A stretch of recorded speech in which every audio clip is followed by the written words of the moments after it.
HMPV atau Human Metapneumovirus itu adalah sejenis virus yang berasal dari famili Pneumoviridae. Ya, jadi virus ini termasuk dalam golongan avian metapneumovirus atau sejenis flu burung sebetulnya. Jadi virus ini sudah dikenal cukup lama, tetapi akhir-akhir ini memang kita dengar di berita ya, angkanya meningkat penderitanya pada pasien-pasien di China. Sebenarnya bedanya dengan influenza ya berbeda jenis virusnya aja.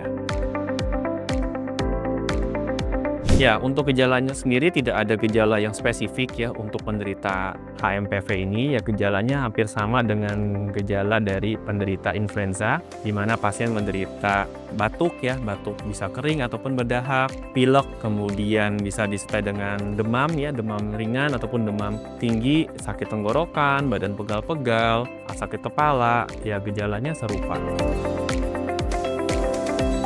Penularannya juga sama ya, artinya melalui droplet atau ketika seseorang batuk ya terjadi percikan udara ya, droplet di udara, begitu kita berada di dekat orang yang sakit tersebut, kita menghirup, itu bisa terjadi penularan atau paparan. Pencegahannya sebenarnya serupa dengan pencegahan pada penyakit influenza ataupun seperti wabah kemarin kita COVID ya. Pertama, kita harus menerapkan pola hidup yang sehat.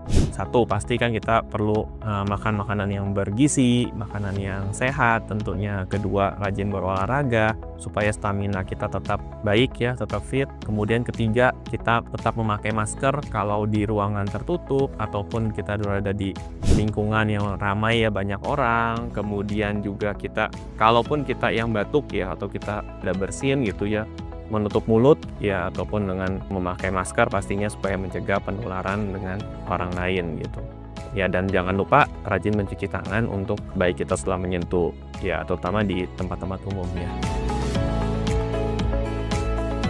Ya, prinsipnya semua orang bisa terkena penyakit ini, tapi yang lebih rentan pasti yang sistem imunnya rendah ya, ataupun yang memang belum sempurna terbentuk gitu. Pertama pasti anak-anak ya, kedua pada pasien lansia ya atau lanjut usia, kemudian pasien-pasien yang memang memiliki komorbid tertentu, misalnya diabetes atau misalnya pasien dengan gangguan sistem imun. Nah, kelompok-kelompok ini yang lebih rentan terkena infeksi, khususnya ya infeksi HMPV dalam hal ini ya. Jadi sahabat Beseda ataupun keluarga, jika mengalami gejala seperti tadi yang sudah kita sebutkan ya, baik itu batuk, demam, sakit tenggorokan, pilek, apalagi sesak napas, segera kunjungi dokter ataupun layanan kesehatan terdekat dari Anda.